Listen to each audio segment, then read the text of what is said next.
Well, speaking of things happening in wrestling and speaking of brawls in wrestling, we were going to record the other day, and we had different things happening on Twitter between AEW talent that we were going to talk about. We recorded today. We are recording right now, I should say, and a lot more has happened. It's only gotten better. Sammy Guevara and Andrade. I don't know how we even begin talking about this. When did you first get wind of everything going on here? Well, I'll tell you, as best I can recollect, counselor. I sound like I'm testifying now. It was on Twitter. The people were all a Twitter over the Twitter controversy where apparently old Andre did a podcast or an interview somewhere. And it didn't sound like he was, like, fuck this fucking Guevara. It was like, this Sammy Guevara. He said he went and complained to the locker room like a little girl that I was too stiff with him. Hey, John Cena didn't complain, and this guy didn't complain, but Sammy Guevara complains about me being too stiff with him like a little girl. That was about the most inflammatory comment that, at least from the transcription that I read, that old Andre said about Sammy. Well, he did indicate that Sammy was the one guy he had any issue with. He pointed out that I have not had an issue with Omega. I've not had an issue with CM Punk. Only really one person, Sammy Guevara. Yeah, well, that's not like, fuck this fucking guy. If he was standing here right in front of me, I oughta, it was like, hey, I've had a problem with one guy. This fucking guy, he complained about me. All right. Well, Sammy decided to kick it up a notch on Twitter, and I can't quote it chapter and verse. I think you have it in front of you, but he basically significantly said, hey, motherfucker, fuck you. Do you have that response there from Sammy on Twitter? I have a series of responses that we could talk about one at a time. Apparently on October 3rd at 10:07 p.m., so that was Monday, Sammy tweeted out of nowhere to the general public at this time, Cinderella story, out of nowhere. You are a jobber, a favor hire. Be grateful, bitch. So the next morning, Andrade, Olio. I see, now I feel like I have to do it after you did it for so long. Olio. 9:46 a.m., October 4th. I said it to your face. Face being in caps. If you had a problem with me and you said nothing, again in caps, I won't beat your ass because I'm a professional. Don't be scared. When I say something, I name names. And I'm not scared to get fired. Hashtag Sammy. Oh, and by the way, I believe part of the story was that Andrade had actually gone up to him at some point and said, hey, no, he didn't say anything to his face. Go ahead. Let's also talk about another angle of this before we go forward with the tweets, because this is a big part of it. The idea that it's now out there, people know, but people have known for a while, it's just now out there. There are a lot of guys who want to go back to WWE that don't want to be there. They see what's going on in that locker room, and whether they deserve the push they have or not, they certainly want to go back to the WWE system as opposed to everything that's happening in AEW.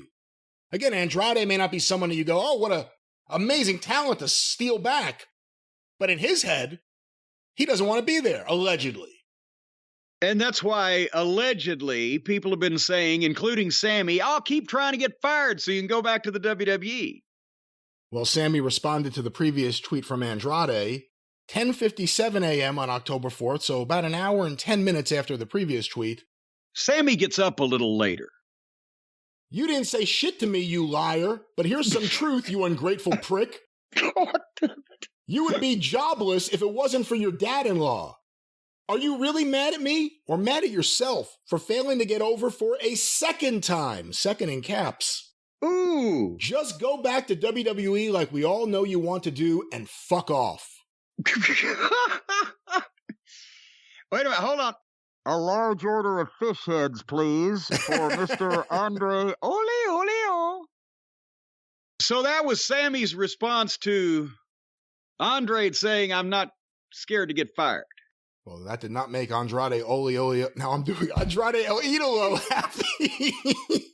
And here's his response. Okay, I'm a liar. with an emoji of someone laughing so much they're crying. See you on Wednesday! 2 exclamation points.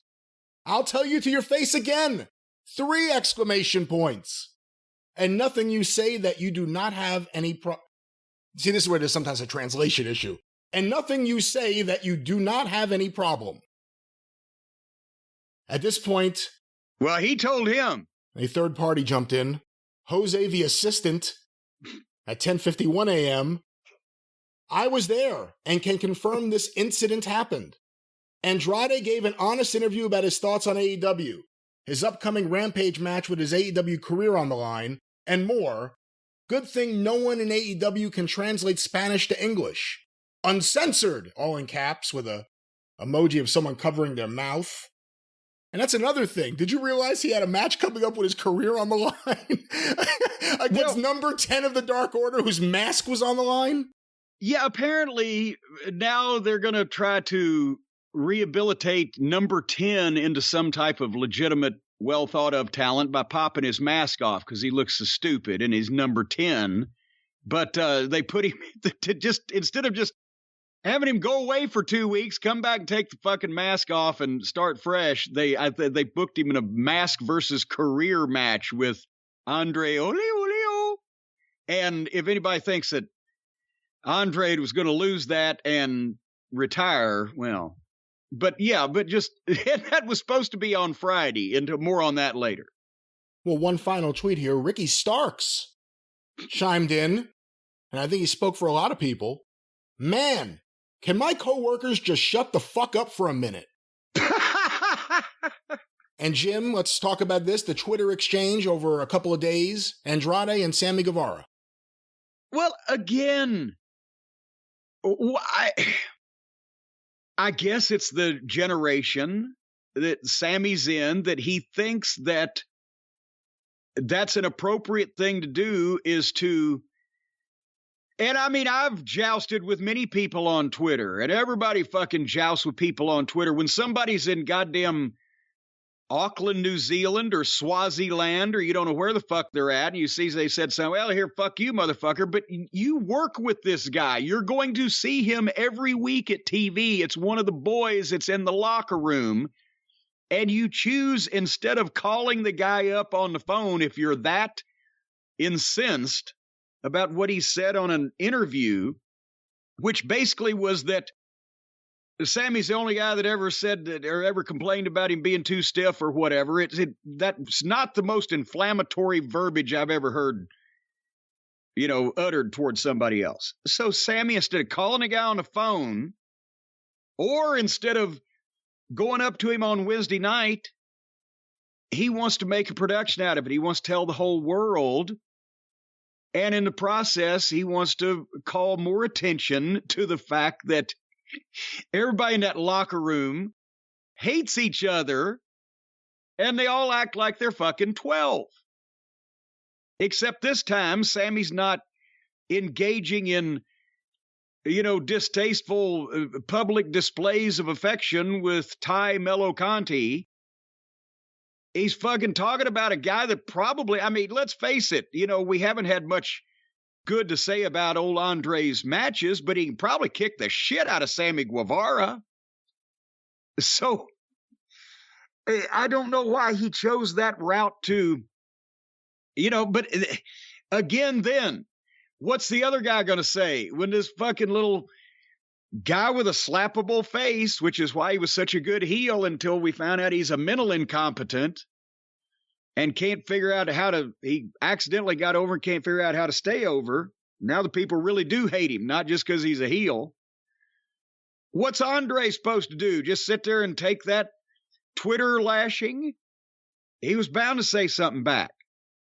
Now you don't have a private issue amongst the boys in the locker room that, if they had somebody in charge of talent relations that anybody actually listened to or respected, that could solve that. But of course, that's obviously not the case because they certainly haven't been able to solve any of the other ones.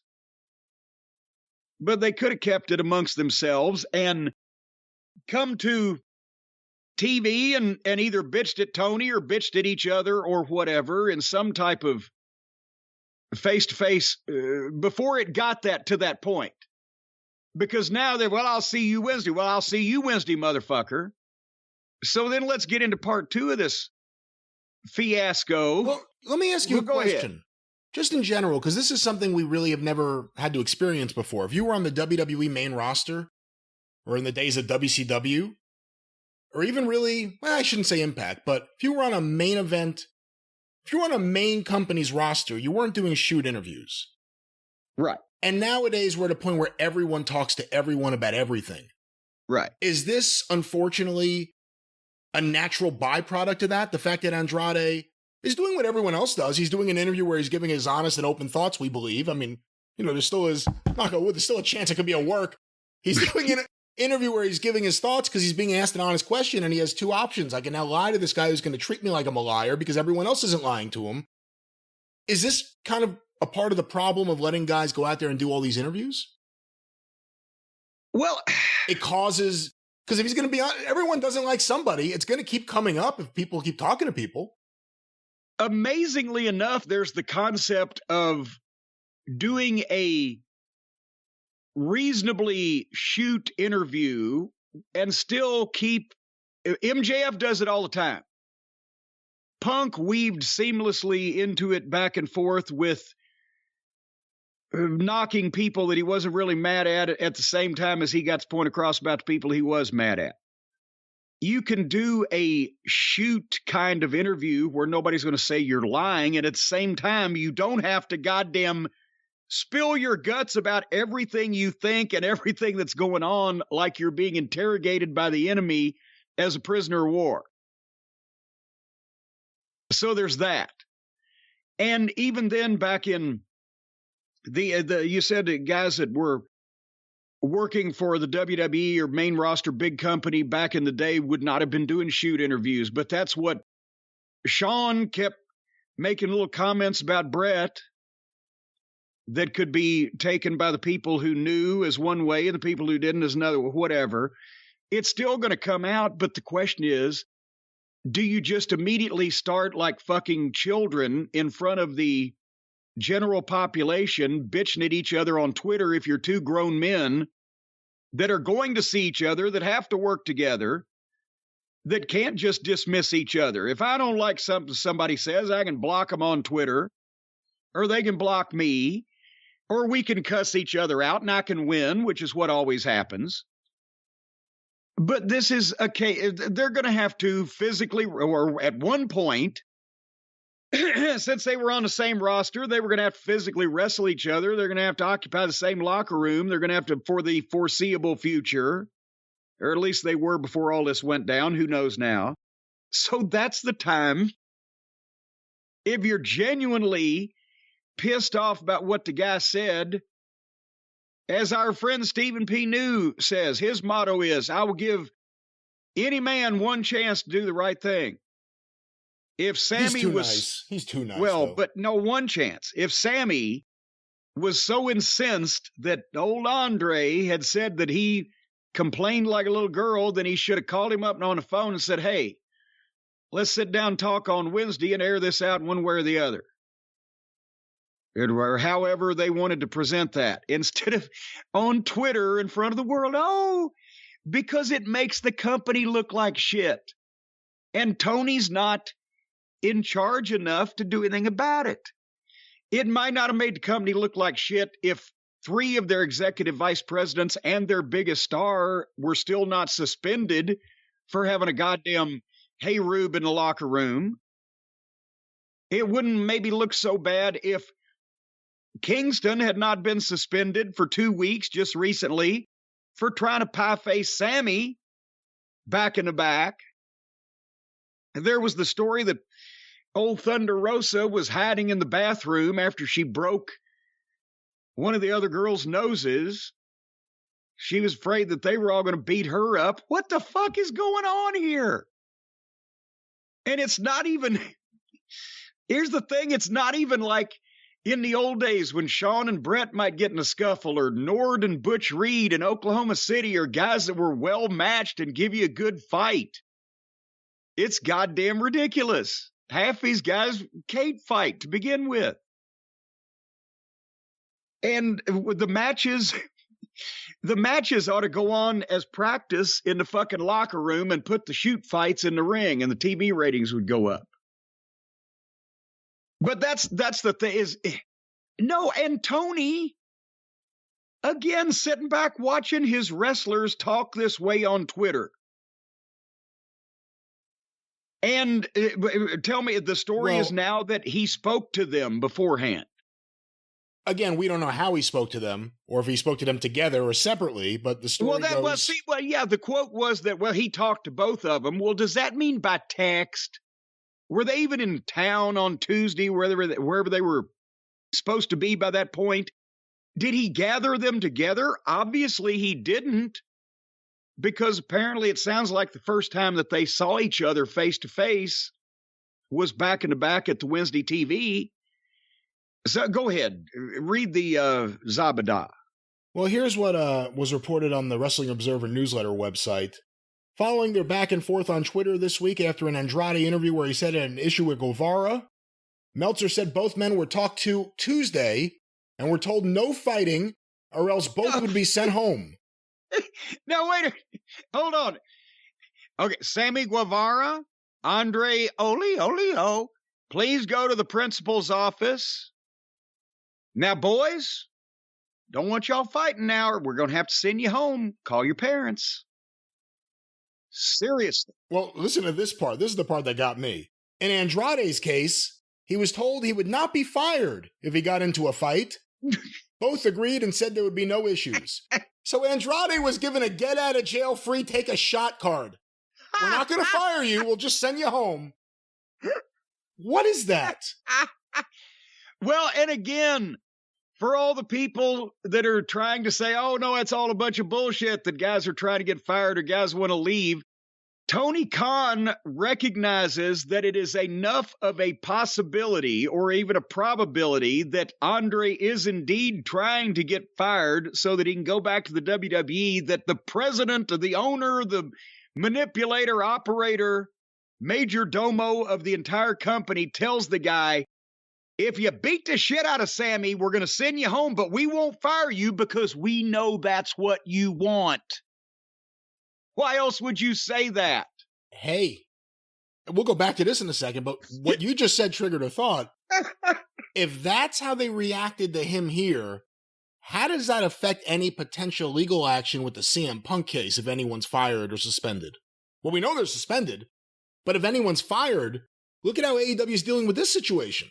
Yes, they have just told the rest of the guys, now, listen, we're only going to fire the people that want to be here. If you're trying to fuck up and get fired because you want to leave, whatever you do, we're not going to fire you. We're just going to send you home. But then if they send them home without pay, at some point, they have to fire them or pay them. So WCW. Are they sending them home with pay? Well, so wait a minute. Does this mean that if I take a fucking swing at pockets, then I can get sent home and don't have to get dropped on my head every week on this bogus wrestling program, but I'll still get paid? If Andrade comes back into the locker room next week, apologizes to everyone, and just walks right up to Sammy and punches him in the face again, does he get sent home again? What happens for the second offense? And here's that you cannot, I mean, obviously everybody knows that if a contract has 2 or 3 or 4 years, if a guy's injured, they can freeze a contract. At least they can in the WWE. Right. But if you suspend a guy, then especially if you suspend him without pay, at some point you either have to bring him back and start paying him again, or you got to fire him. You can't just say, okay, you're under contract to me, but I'm sending you home. I'm not using you. I'm never paying you again, but you can't do anything else. That ain't going to stand up in court. So apparently now if you don't want to be in AEW, if you beat the shit out of your coworkers, you will not get fired. But that might make being in AEW more pleasant if you get to beat the shit out of the people that you don't like. So that may solve one of those issues. What incentive is there for a AEW wrestler now to not do an interview and immediately talk about WWE in a glowing fashion if you know it'll get you out of trouble? If you know just hinting at the idea you want to go there. And by the way, I don't care what anyone says. They're actively trying to get guys to come back. They're trying to get guys to be interested in coming back. They're reaching out to people. And Tony knows it. And the problem is people want to do it because they're not happy there. Well, let's get back for a second. So they were talked to on Tuesday. And apparently Andre said, oh, no, I'll be totally professional. There will be no fight whatsoever, right? And I guess Sammy said the same thing, or elsewise, that would have kind of defeated the purpose of saying, but we talked to him on Tuesday and everything was fine. But what they did was they just said, oh, absolutely. We're not going to sure, Tony, we won't fight until they got in front of each other.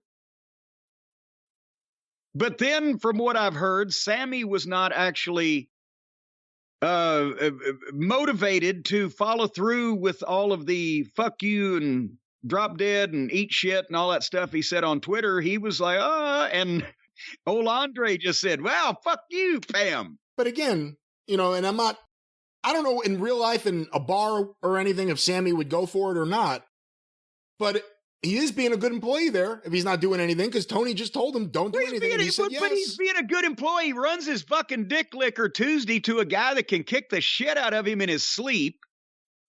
And then when he sees him on fucking Wednesday, he's like, oh, I don't want to fight because the boss told us not to.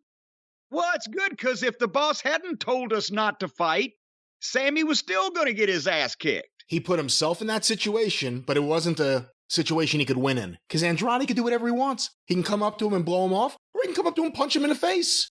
He's not going to be penalized. He doesn't want to be there.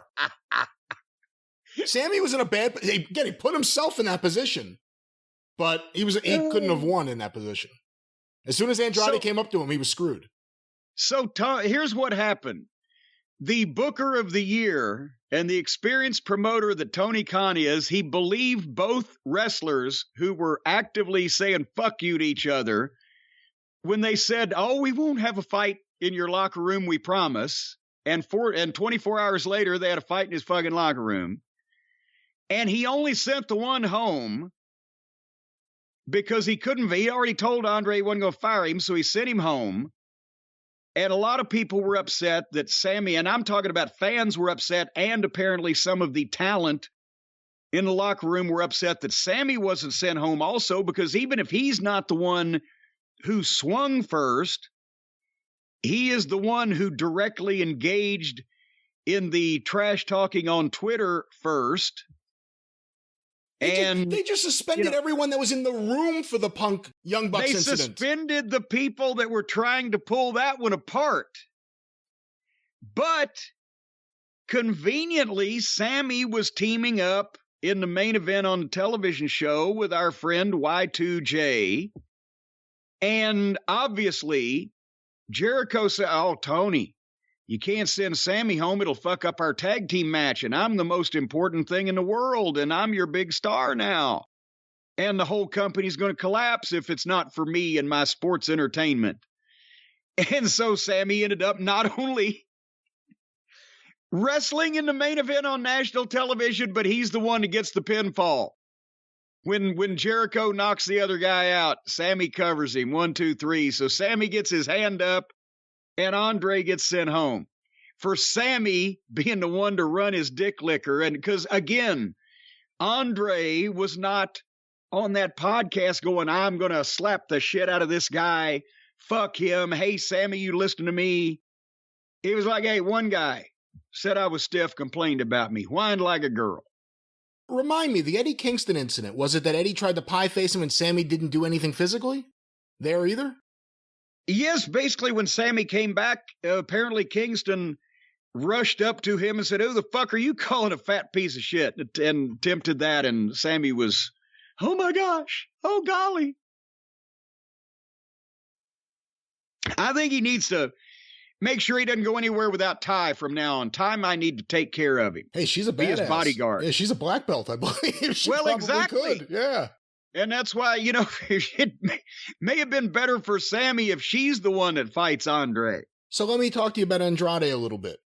Because beyond this incident, since the moment he got there, you and I have pointed out, he's not really made for this. No. He was pretty good in Mexico as La Sombra. I was watching a lot of that stuff back then. other than the time when he had Zelina Vega on the main roster and she was kind of the star, I don't think his run in America has worked well. He can wrestle good and he's in great shape, but his promos are unintelligible. Unintelligible. And he hasn't really shown, Sammy was right in one aspect, he hasn't really shown that he can get over. They gave him Chavo, they gave him an assistant, they've constantly had him in the mix with various things, and no one cares. So with all that said, and knowing that this guy wants to be fired, and knowing that he probably has a really nice contract for a long time coming, and it may or may not be a loss to AEW if he wasn't there, how do you handle this now if you're Tony Khan? How do you handle Andrade? Well, that's the thing is, I'd just leave him home, but I'd pay him. Because it's not whether he shows up or doesn't, whether he's on television or not on television, whether he's on their events or not on their events, it's not going to impact their business from a financial standpoint one iota. Nobody's buying a ticket to see him. Nobody's turning tickets back in because he's not there. He's on the card.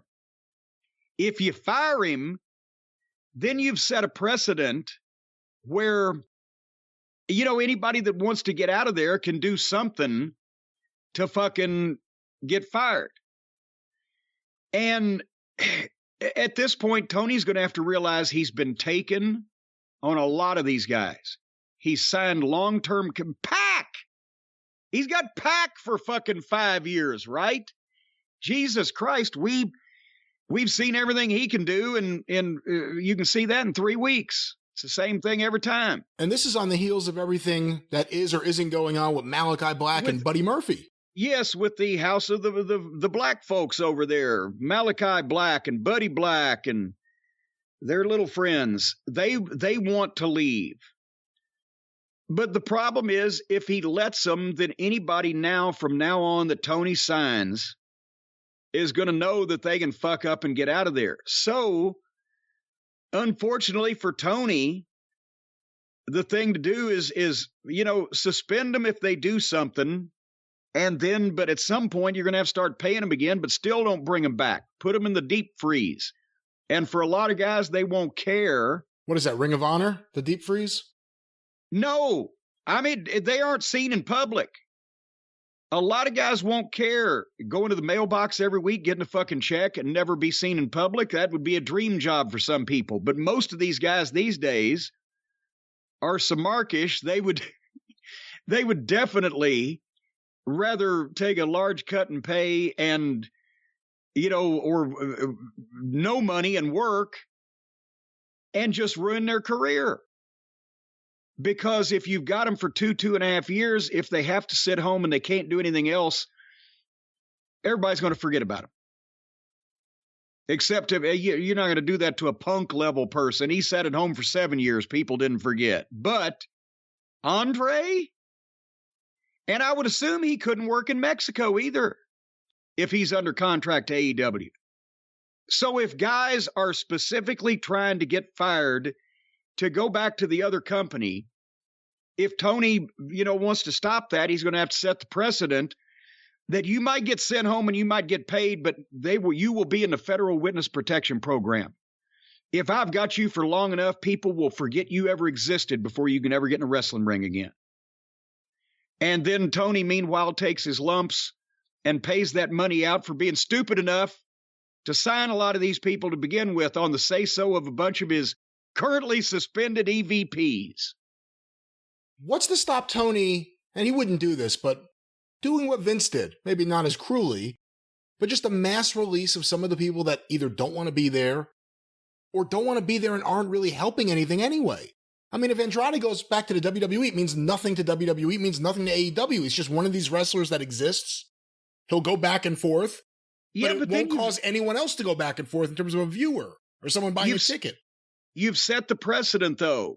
Our contracts don't mean anything. We will fire you if you fuck up bad enough on purpose, and we know you're doing it on purpose, or we'll let you out of it if you're just so unhappy. Well, then that just means that you're a goddamn audition.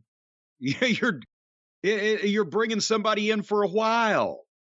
If if the contract means nothing and it's a 3-year contract, but they decide in 3 months Tony's an idiot, can't book, hate the locker room, everybody's mad at each other, want to get the fuck out of here, I'll just punch somebody.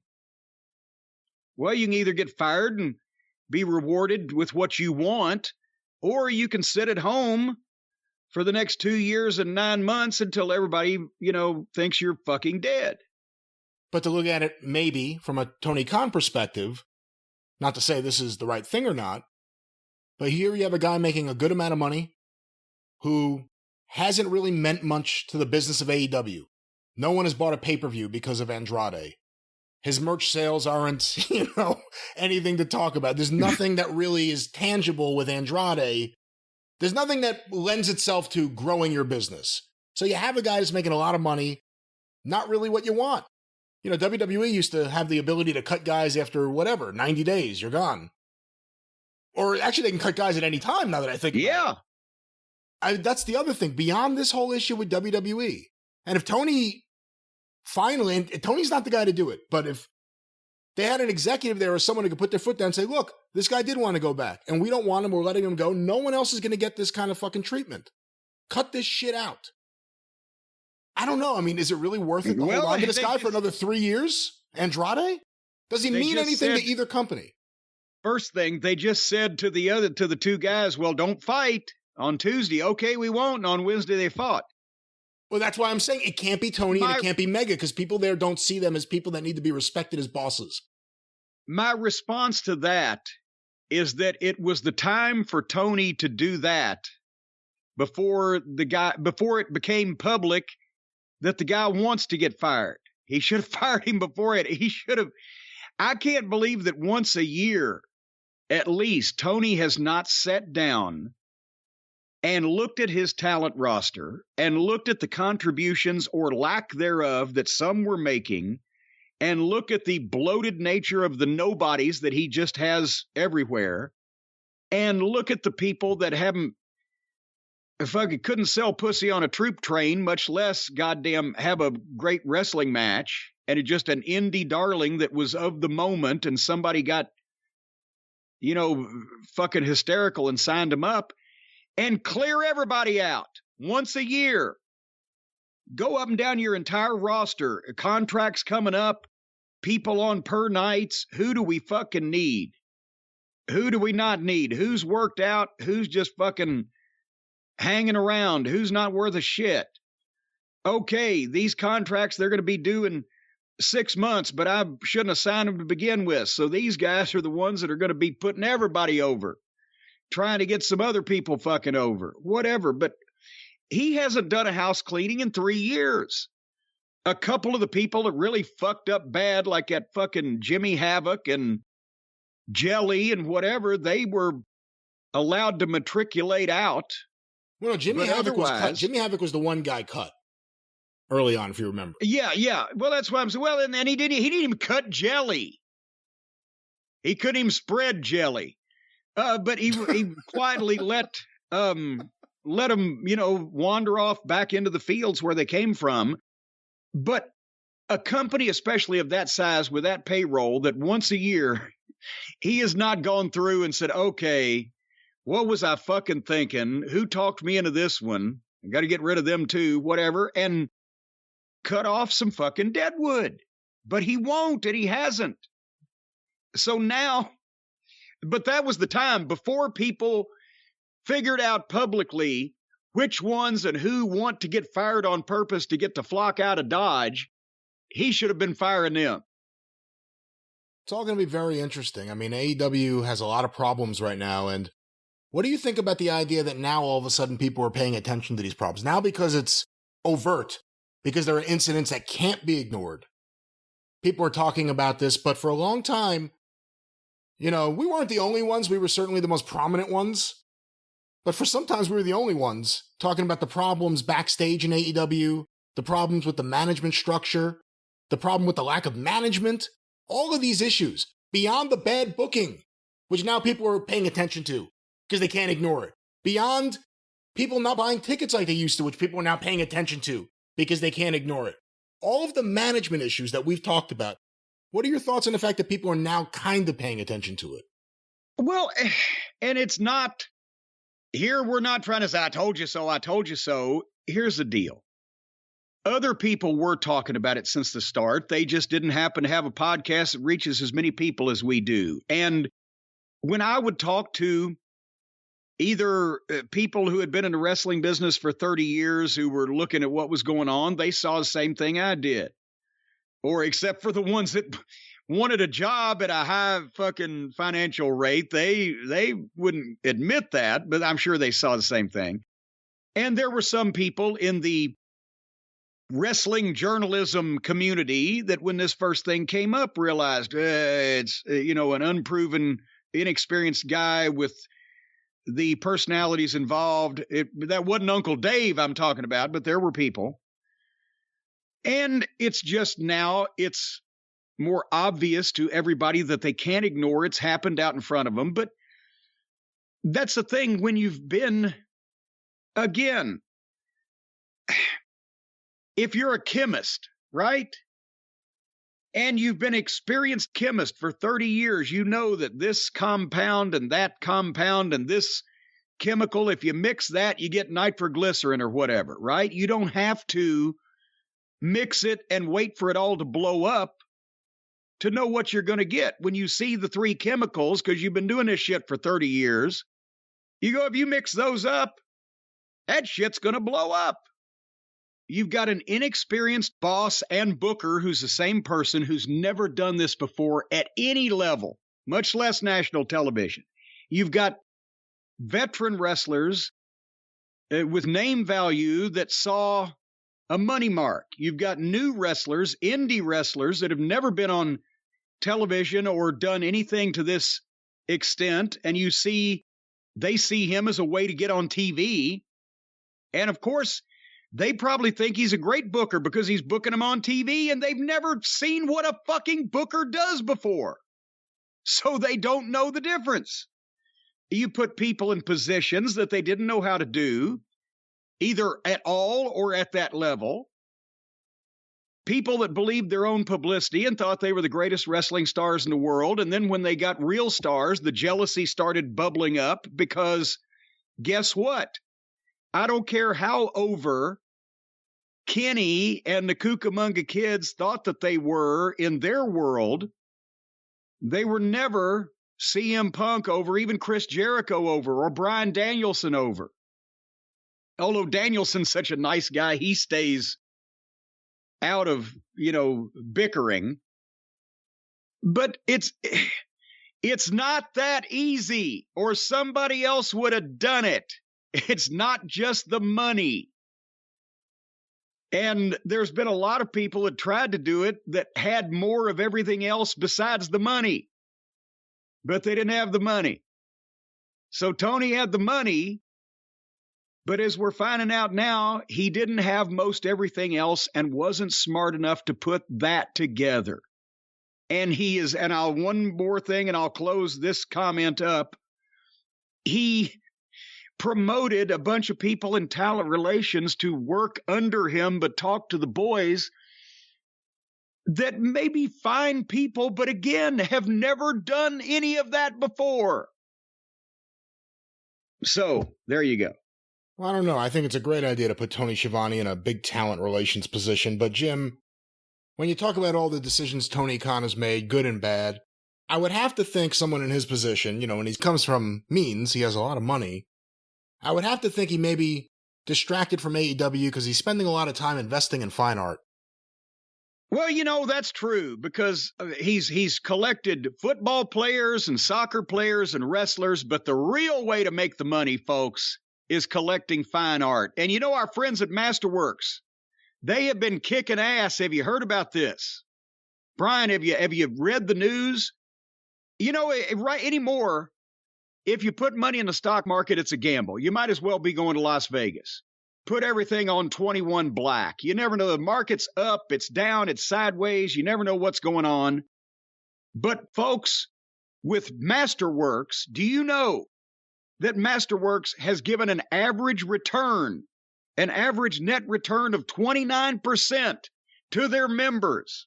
29%. That's like $100,000 in, $130,000 out. Bing, bang, boom. Just like that. Holy mackerel.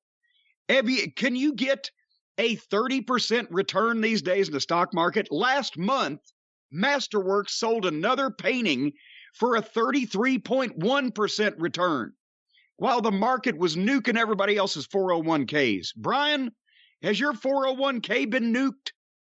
I mean, I'm all right, but I still think Masterworks is a wonderful investment idea. Yes, because if they gave a 33.1% return on a painting they sold last month, and the last 6 have given an average net return of 29%, now if gasoline is up 74% and the stock market is down 16%, and Masterworks is giving returns of 29 to 33.1%, well, then you have, ladies and gentlemen, a 47.8% chance of making money with Masterworks. And I got that right from Scott Steiner, and he is a financial genius. Don't forget, he actually owns a Shoney's. He's not, and he doesn't anymore. But anyway, go ahead. Shoney's went out of business. Someone told me he sold it. Well, good. And then he got his money back, but maybe not what he would have got with Masterworks. Instead of buying the Shoney's breakfast bar, he should have bought a piece of a Van Gogh. Folks, anyway, the Masterworks, folks, they got an A-plus rating from the Better Business Bureau, or the Better Business Bureau, which, of course, the Better Business Bureau has over 530,000 members, and Masterworks gets an A-plus.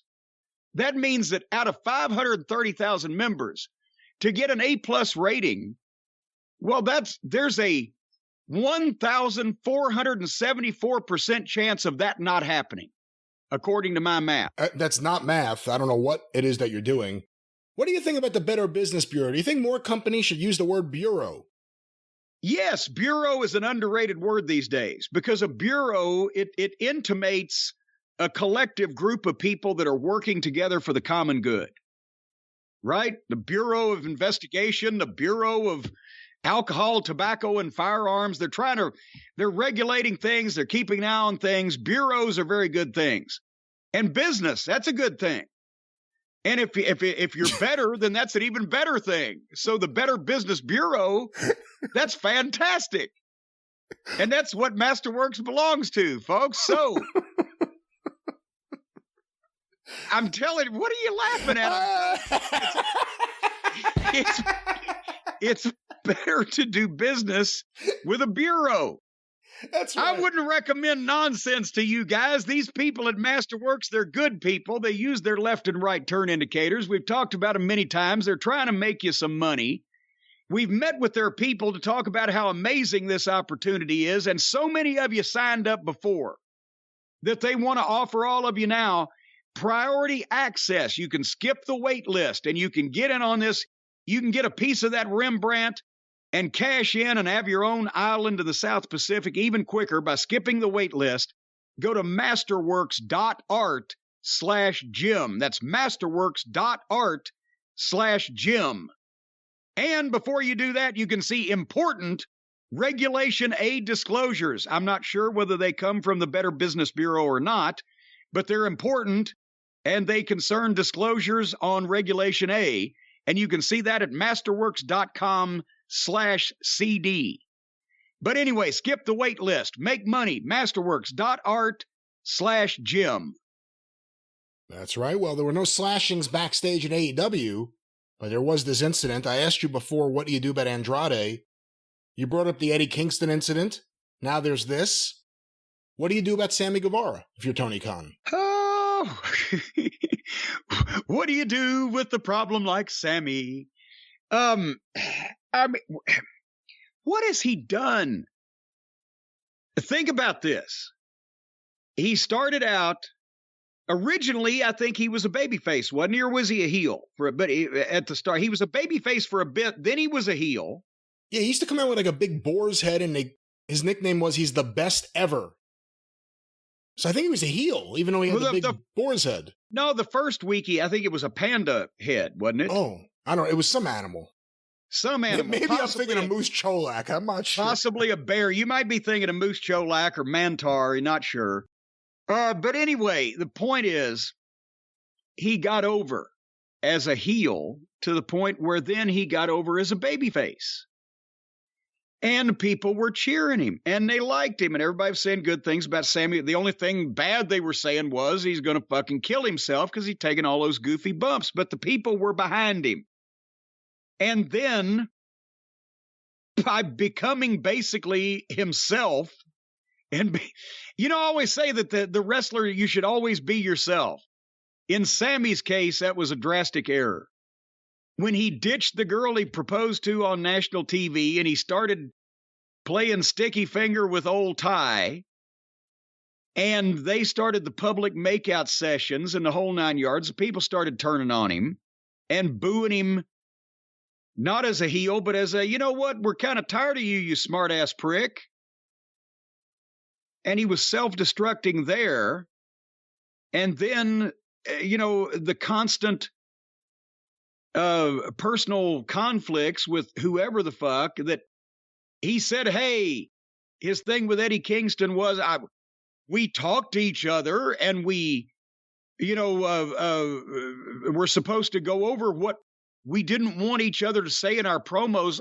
What the fuck? I mean, don't call somebody's mother a whore unless you're Terry Funk and you're talking about Bob Armstrong. That was entirely permissible because they'd known each other for 25 years. Terry Funk got away with saying the worst shit about everyone he was friends with. Yes. He said the worst shit about Dusty for years. But the thing is, he only talked that way about his true bosom buddies. But it's ridiculous. God damn it. You don't clear shit. Oh, you ought to know, just as another man, don't call somebody's wife or mother a whore and don't say their children are ugly. But besides that, it's fucking wrestling. And if you don't like what was said about you, then say some sharper shit back and you'll get your point across to the guy and maybe you'll draw some money at the same time. But don't fucking either one of you start fucking yelling in the back because somebody went too far at a promo, calling somebody a fat piece of shit. Well, was Eddie going to win? Then that fat piece of shit would have kicked Sammy's ass. But nevertheless, it appears that Sammy thinks he's a bigger star now than he is, and he's floating on top of the world because he hadn't paralyzed himself yet, and he's got a hot chick, as the kids used to say. But that won't last forever. Either the hot chick or the fact that you haven't paralyzed yourself if you keep on doing stupid shit. Or if you keep on running that mouth like you're a goddamn member of the Gracie family, Sammy, then somebody else in the locker room may paralyze you first. So my advice to Sammy would be, stop showing people so much of your true character because it's done nothing but get you in trouble for the last 6 months. Part of the reason why so many people are surprised or upset about everything that's gone on recently was the whole ethos of AEW was supposed to be we're all friends. We called it All Friends Wrestling, and there was a legitimate truth to that. And then things started getting factored off into different camps. Here's the thing.